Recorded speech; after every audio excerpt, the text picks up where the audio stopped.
একজন হাদিকে যদি তোমরা দুনিয়া থেকে সরিয়ে দাও, হাজার লক্ষ লক্ষ হাদি তৈরি হয়ে যাবে সঙ্গে সঙ্গে। বাংলার জমিনে বাংলাদেশ স্বাধীন হওয়ার পর থেকে অসংখ্য স্বৈরাচার বাংলার জমিনে স্বৈর শাসন করতে চেয়েছিল, অসংখ্য জুলুমকারী তাদের ত্রাস ছড়িয়ে দিতে চেয়েছিল। ৭১ সাল থেকে শুরু করে আজ পর্যন্ত বাংলার জমিনে কোনো জালেম টিকে থাকতে পারে না।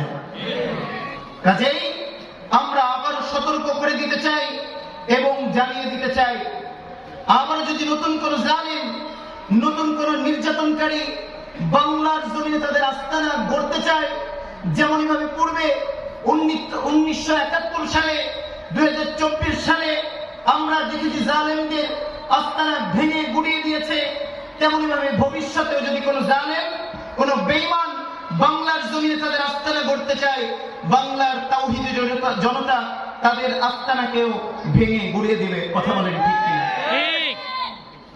মুহতারাম হাজিরিন, আল্লাহ তাআলা সূরা মাইদার মাঝে বলেছেন, ওয়া তাআওয়ানু আলাল বিররি ওয়াত তাকওয়া ওয়া লা তাআওয়ানু আলাল ইসমি ওয়াল উদওয়ান।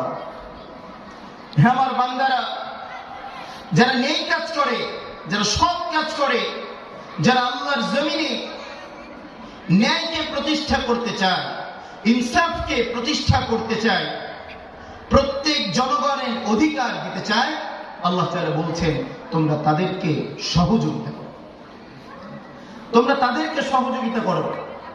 এরপর আল্লাহ তাআলা বলেছেন ওয়ালা তাআওয়ানু আলাল ইসমি ওয়াল উদওয়ান। আর যারা সীমা লঙ্ঘন করবে, গুনাহের কাজ করবে, তাদেরকে তোমরা সহযোগিতা করবা না, তাদের সাথে থাকবে না।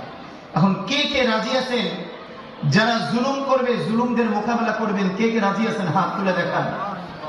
আল্লাহ রাব্বুল আলামিন আমাদের এই সৎ নিয়তকে কবুল করুন। আরো জোরে বলি আমিন। আমাদের ঈমানকে মজবুত করে দিয়ে আরো জোরে বলি আমিন। মুহতারাম হাজিরিন, দুনিয়া কি থাকার জায়গা? বলেন তো দেখি।